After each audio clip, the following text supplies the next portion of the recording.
Greetings, Cyberdogs and citizens of the interwebs. This is ReNDoG coming at you in another episode of Minecraft Survival from the Hermitcraft server.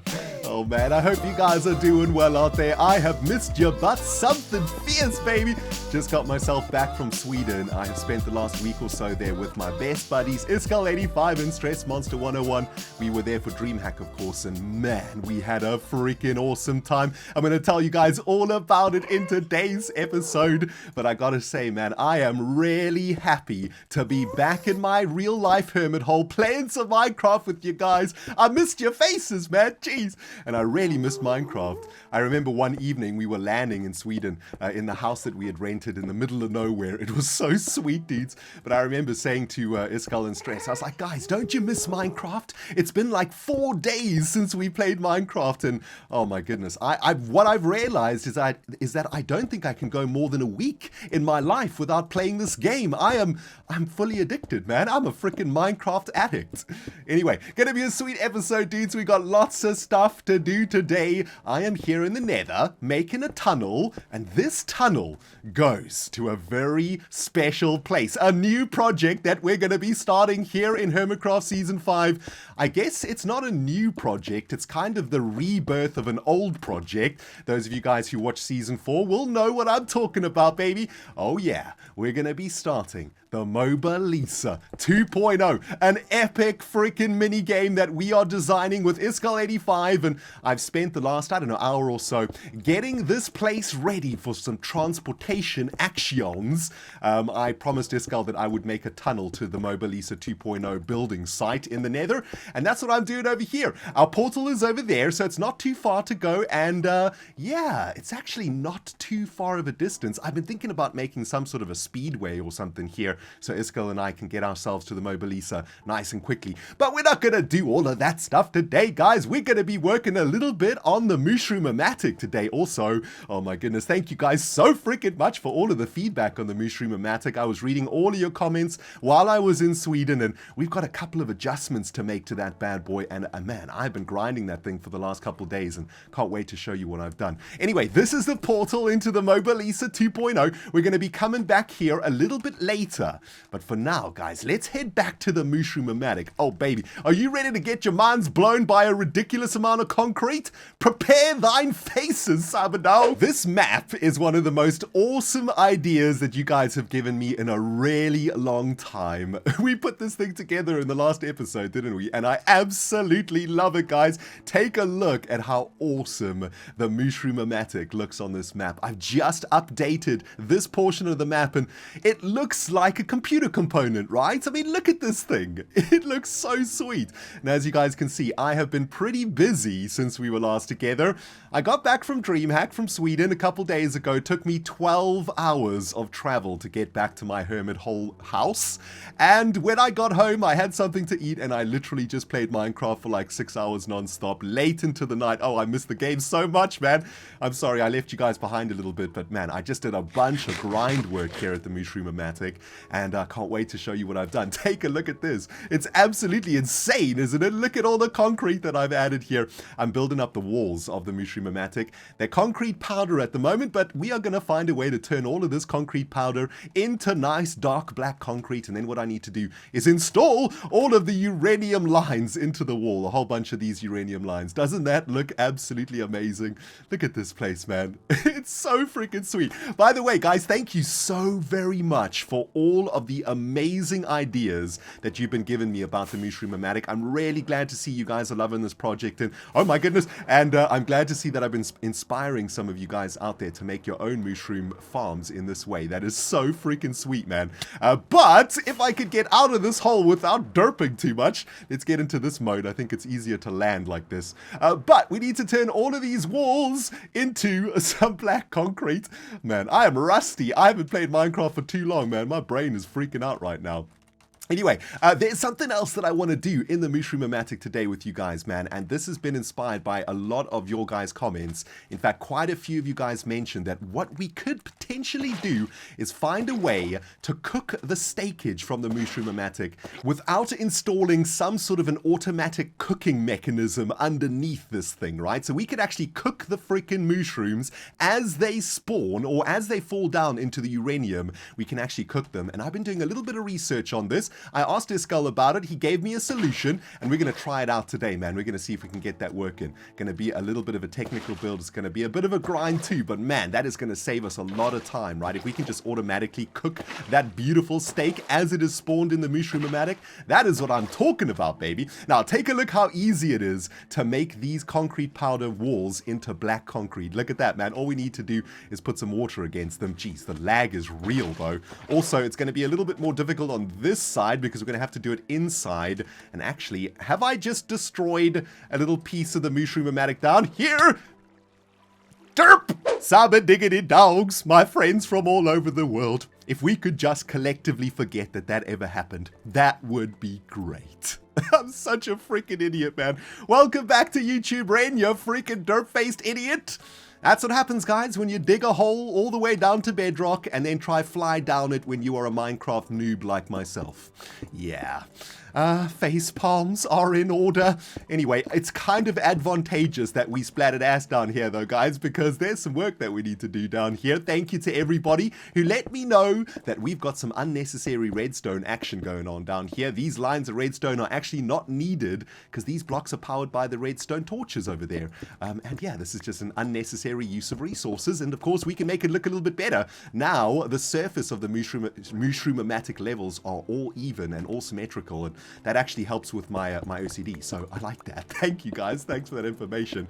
Also, while I was in Dreamhack, I got a very serious message from Exumaboyd, man. He sent me a message on Discord. He's like, Ren, dude, I hope that you haven't built your Mooshroom-O-Matic all the way up to the top, because after level 16, the spawn rates of the mushrooms on the mycelium actually start to drop off rather dramatically. And luckily, I left for Dreamhack before I started adding more levels of this, and we actually don't need any more levels of this, guys. If we come down here and have a look at our Y level, we are currently standing on Y level 17, which means this mycelium is on Y level 16, which is the perfect spot for mushrooms to spawn in the Mooshroom-O-Matic. So we got 3 layers of Mooshroom-O-Matic action over here, and when we get this bad boy fired up, oh babe, we're going to be starting to get a nice supply of steakage in the belly. We've got a couple problems, though, that we still need to solve to get the mushroom spawning. There hasn't been a single mushroom spawn here in the Mooshroom-O-Matic yet, and that's mostly because of Iskull. It's Iskull's fault, man. We're going to take a look at how we can solve that a little bit later on today, but I want to try and get these walls finished off over here, guys. I want to get them all turned into black concrete. I want to try and do this in a much smarter way this time. Let's create like a little boundary over here for the water. The last little bits of water that I poured down here have actually damaged my system. You can see there's a couple of broken freaking tripwires over here, some string missing. So good job, Ren, you freaking fool. In theory, we should now be cooking with gas, baby. Let's pour some water down there and make sure that gets stopped by the wall. Oh no, I think the water's actually going to go over the orange bit, isn't it? Because it's 2 blocks thick over here. No, please don't damage the Mooshroom-O-Matic water. Okay, looking good, looking good. I think it's working. Is it working? No, it's not working. Dang it. Okay, so which one of you guys out there saw that coming? I'm sure quite a few of you. I'm sorry, guys, okay? I'm freaking rusty right now. It's been a week or so since I played Minecraft. Anyway, the water safety rails have now been pushed back 1 block, and now we can safely complete all of our beautiful walls over here. Oh man, this is going to look so freaking sweet when it's done. Can you guys just picture it in your minds? All these lines of uranium running up the side of the walls, and then we're going to create some sort of awesome structure on top of it that, of course, has to be open to the sky to increase the spawnage of mushroomage down below. Man, what a sentence that was. Anyway, let's finish off the last little bits of the wall there. Okay, beautiful. Now we can get rid of this and maybe try fly down here a little bit more safely this time. Okay, there we go. Nice one, Ren. Nice one. Okay, there we go. Now we can get rid of all of this jazz. And yeah, good job. The black walls have been done. The sweet sound of blocks being placed in Minecraft. I do sure love this noise, guys. Let the ReNDoG know that all is well with the world, that life is freaking looking good. And I've had a great afternoon so far of Minecrafting. Take a look at this progress in the walls of the Mooshroom-O-Matic. Looking absolutely amazing, right? Still need to add a couple of these URENIUM lines, though, into the walls to finish that off. But I want to bring you guys back while I'm doing this, because I want to tell you all about my time in Sweden. My time at Dreamhack Summer with Iskall and Stress Monster. It was a really, really amazing week that I spent there with two of my best friends in the world. And to be honest, it was a time that I really needed. It was a time that I needed to get away from things for a little bit and sort of reset my brain, reset my heart. And Iskall and Stress really helped me do that, man. I'm feeling like $1,000,000 freaking bucks, guys. I haven't felt this good in a really long time. And it was really, really special. It was a really great week. Last week, headed off to the airport to meet Stress Monster there. And we took a flight all the way over to Sweden to meet Iskall. Iskall had his car packed and ready for us when we got to the airport. And we were gonna do some serious landage, baby. That was the plan. Iskall found for us a really amazing house in the middle of the Swedish forest somewhere. It was about an hour or so from a town called Jönköping, which is the town that Dreamhack Summer was taking place in. And we were going to stay a little bit closer to Dreamhack, but we decided to get away from the city life a little bit and to try and find a place that was, basically in the middle of nowhere, which we did find. And that meant that it was pretty affordable, and we got a really massive house, man. It was awesome. We had our own bedrooms. We had a huge lounge where we set up a beautiful little bit of a LAN over there. We set up our laptops and some screens and stuff, and we set up this beautiful LAN party in the middle of the Swedish forest. Man, it was freaking hilarious. On the first day that we got there to this house, it was about a 2 or 3 hour drive to get there from the airport, but which was awesome because it was just us hanging out in the car, chatting, catching up. You know, it's always nice to see your YouTube friends in real life. We don't really get to see each other that often, and it's really, really cool to sort of put, the face to the voice, I suppose. We spend so much time with each other on YouTube and recording videos in the virtual world. It's really special when we get together, and even if it's just driving and hanging out in the car, we have such a great time together. Anyway, we got to this beautiful house in the Swedish forest, and we were going to turn this house into an ultimate LAN party. That was the plan. This house was amazing. We each had our own bedroom, we had our own bathroom, and the house had a really big lounge area, big enough for us to set up a proper LAN. And that's exactly what we did. We put some tables together, we put our laptops on the tables, got all of our snacks and beverages lined up in the fridge, and we started to LAN like nobody's business. The only problem was that on the first day that we got there, the internet was wrecked. It wasn't really working, and I guess that's because this little house that we were staying in has probably never been used as a LAN venue in its entire history. A little bit of a funny story. The owner of the owner of the cottage came to us and asked us if everything was okay on the first day that we got there, and we said to him, "Well, we're having a little bit of trouble with the internet. We need you to help us out, man. We need to get this internet going so that we can start LANing." And he looked at us like we were absolutely crazy, and he asked us, "Well, why is the internet so important? We've got a canoe here. You could go get the canoe and go on the lake. You can go for walks in the forest. You can do like a whole bunch of stuff outdoors." And we kind of looked at him like he was mad. We were like, "Dude, we're here to LAN, man. We're here to play some freaking games. We need to get the internet fixed." Anyway, it turns out that the router he was using wasn't powerful enough to supply a strong enough Wi-Fi for us to LAN in the house. So we had to go into the town to find ourselves a Wi-Fi extender, which we eventually did, and we brought it back, and we basically pimped out this dude's internet. And I don't know if he actually cared at all, because I think, like I said, most of the guests that he has there are probably there for the nature, probably there to go canoeing and walking in the forest. But Iskall, Stress, and the ReNDoG, we were there to game, baby. And once we got that internet up and running, oh my goodness, did we game. I mean, we gamed like as often as we could. We gamed until we couldn't keep our eyes open anymore, and we had an amazing freaking time. We decided that we were going to barbecue every single night.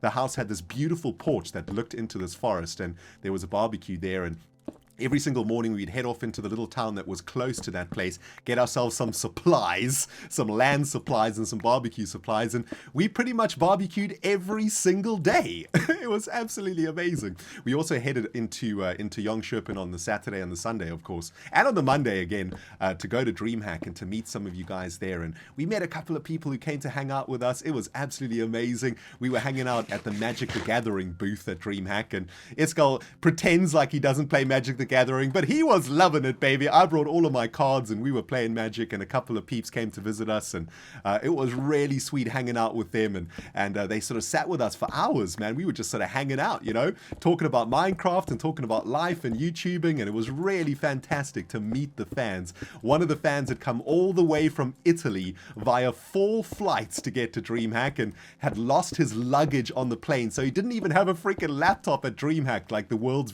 or Europe's biggest LAN anyway. How sweet does this look, by the way? Jeez, it's looking so awesome.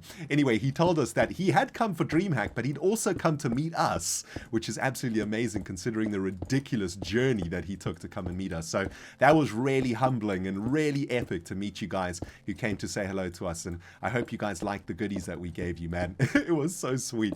Anyway, the week went so very quick, man. All we did was LAN. I mean, we played Overwatch, we played League of Legends, we played freaking 7 Days to Die, we played a whole bunch of random games other than Minecraft. Minecraft was the only game that we didn't play together, but by the end of the week, we couldn't believe how quickly the time had gone, and then it was time to head back home. So Iskal drove us back to the airport, and Stress and I got back on the aeroplane to head back to England and to get back to life, I suppose, and back to making YouTube videos. But it was absolutely epic. I had such a great time, and I want to say a big thanks to Iskal for you know, organizing the place where we lived and for getting everything set up for us, and of course a huge thanks to Stress for putting up with us guys, for putting up with all of our nonsense, all of our banter and all of our silliness.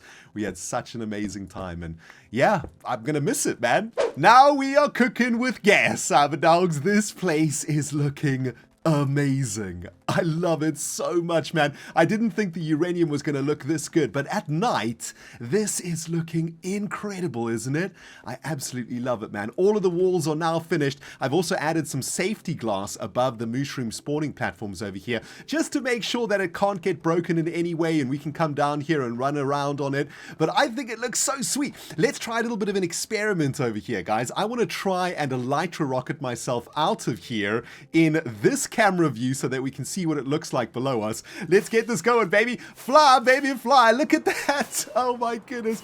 That looks so sweet. Okay, let's go back down into it, see what it looks like. Oh my goodness gracious. Jeez, that's a little bit too much velocity over there. But isn't this thing looking amazing? I love it, man. Let's land on here if we can. There we go. Oh man. So sweet. I love it. I love it. I love it. I just hope that it's going to work. I hope that it's actually going to produce steak, or all we've done is made a very beautiful little hole over here. Okay, guys, while my brain is still fresh from my holiday in Sweden, I want to get a little bit technical with your butts. For the next part of today's episode, I want to try and find a way to automatically cook the mushrooms that land on top of this uranium. If you guys can remember, the original plan was to kill the mushrooms on the uranium, to collect the steak in these hoppers, and then to cook that steak in a facility over here before sending it to the storage module beta. According to you guys, a lot of you guys in the comments, in fact, we can get this going in a much more efficient way, because guess what, guys? Uranium actually burns forever, just like netherrack. So check it out. If we set fire to this block of uranium, that fire will stay there forever. And of course, when a mushroom lands on this fire, it's going to cook, and its steak is going to get turned into cooked steak, thus removing a step in the process of generating steak. We don't have to make some sort of a cooking facility. Plus, we're going to be saving on resources, right? Because we won't have to spend coal or wood to cook the steak. Now, there's a problem, unfortunately, which we need to solve together today. If we have fire on top of this uranium, which is great, and we have hoppers underneath the uranium like we have here, this hopper is actually not going to suck items through this block. Take a look at this. If we stick a block up there, can be any block, in fact, on top of this uranium, it is not going through this uranium, right? The hopper is actually not sucking it through.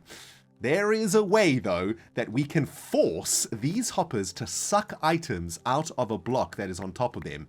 And it's actually kind of sweet. Iskal showed me how to do this, and I'm very, very excited to share it with you guys. Let's get ourselves up to the surface. I've set up like a little example of how this works. Where's the hole? Here it is. Hold on. Let's see if we can just get up here.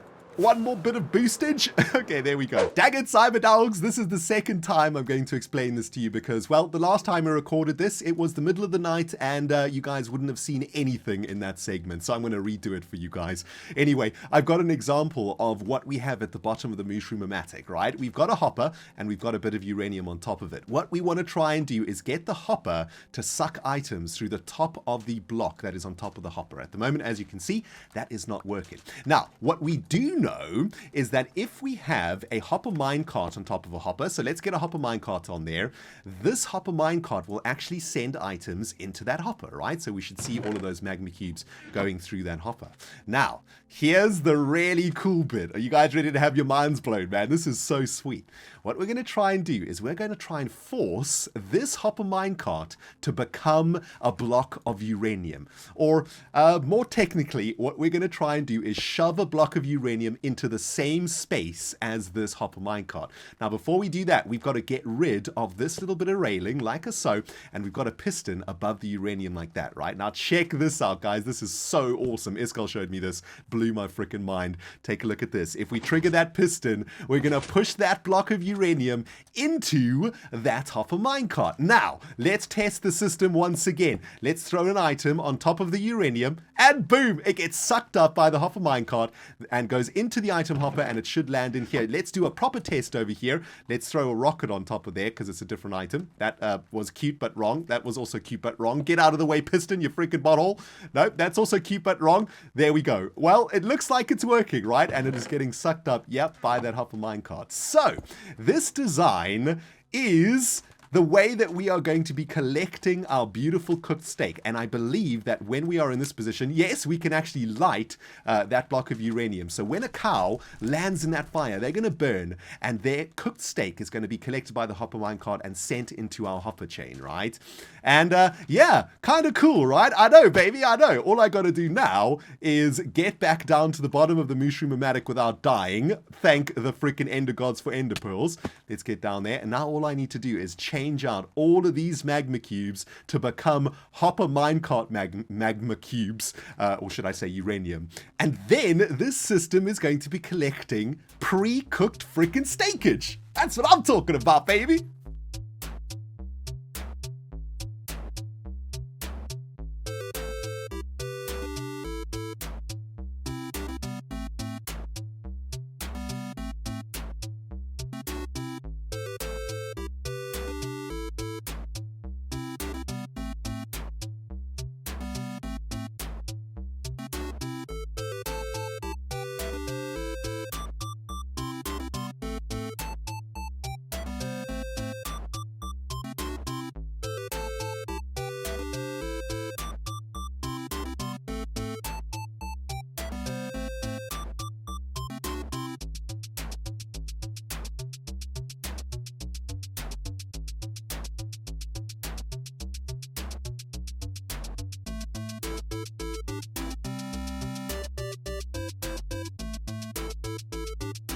The fern eyes of the Mooshroom-O-Matic are blazing something fierce, Cyberdogs. And that means our steak factory is now in a working condition. Check it out, guys. I have rammed a hopper minecart into the butt crack of all of these uranium blocks. And that means whenever a mushroom lands on that uranium, they are going to get burnt alive and their beautiful steakage is going to be collected by the hopper chain underneath.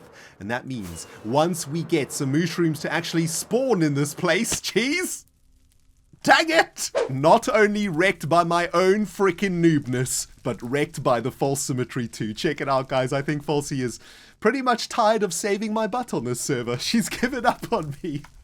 Oh. Anyway, where were we before I splattered ass? Oh, yeah. Everything is up and running. All the uranium blocks are now on fire, and any mushrooms that spawn in these segments over here are going to get flushed into that fire, and their steakage is going to get collected. Well, we got there in the end, and I gotta say, the pit of bovine doom is looking amazing, isn't it? I absolutely love it. Now, we got a bit of a problem though, guys. This mushroom factory is actually not going to work for a while, and that is because, well, there's still a whole bunch of mycelium on Iskal's side of the island. And until we get rid of all of this mycelium, we are not going to be spawning any mushrooms in the Mooshroom-O-Matic. I'm not sure I made the thing, to be honest with you, but I've been having a chat with Iskal, and we're going to make a plan, baby. We're going to get Iskal's island covered up, and we're going to get some mushrooms a-cooking, because Iskal needs the food too. In fact, he told me this morning that he came over to the storage module beta and stole a whole bunch of wheat because he needed bread for food. I said, that's totally cool, but can you please get your island covered with freaking blocks? Hi there, Eagle Fam, what's cracking? By the way, guys, I've got a whole bunch of villagers out here in the nether. I think it was actually Falsey who dropped these off at some point in a live stream. And yeah, a little bit of a dangerous place for them to live, but you know, I don't bother them and they don't bother me, so I'll just leave them out here to enjoy their time in the nether. Anyway, here we are, full circle for today's episode, back in the tunnel that I created earlier today that is taking us over to the Mobilisa 2. For the last part of today's episode, guys, I want to give you a quick preview of what we're going to be working on in the coming episodes in the next couple of weeks. We are going to be starting work on a brand new massive project that I need to add to our quest wall. Please remind me, guys, in the comment section, need to add that onto the wall. We're going to be starting work on a massive mini game with Iskal85. It is going to be so sweet. We created this mini game, or tried to, in season 4, but we never finished it, unfortunately, because we made it a little bit too complicated. This season, we are going to be rebuilding the Mobilisa, and we are going to be making it really, really simple. We're going to make sure that we can finish this bad boy off this season and that we can actually play a game of Mobilisa with all of the other hermits on the server. This portal is going to take us to, well, the foundations of the Mobilisa 2.0. Iskal's been working out here. He started to set up a little bit of a storage area. We've got a bed out here. We've got some tables and a chandelier. Beautiful work, Iskal. Looking fantastic. And actually, Iskal and I got together on a stream before we went to Dreamhack, and we started a lot of this work over here. It's all a complete mess, as you guys can see, and we've got a lot of work to do out here. But over the next few episodes, we are going to be coming here to sort of define the area where we're going to be working and to start working on the arena itself. At the moment, it's just a giant pit that's been dug out into this land, and there is a lot of complicated stuff that we need to get our heads around. So I hope you guys are ready for some more traditional Minecraft building, because we ain't going to be working with plastic out here. Oh no, baby, we're going to be making some castles and some other cool stuff. It's going to be absolutely epic. Anyway, guys, that's about going to do it for me today. Just realized that I've flown out here in the middle of the night with no weapons on me, so this is kind of dangerous. Let me try get myself to a safe space. But guys, thank you so much for watching today's episode. I hope you enjoyed it. If you're proud of the ReNDoG for actually finishing the Mooshroom-O-Matic, let me know in the comments and give me a like. I'd appreciate it, man. You know, there was a lot of work that I did, and well, hopefully it's going to start working when we can get Iskal's side of the island fixed. Anyway, hi Skelebutt, what's cracking? Let's just go this way, shall we? Thank you for watching, guys. ReNDoG signing out. We'll smell you all in the next freaking episode. Get out of here!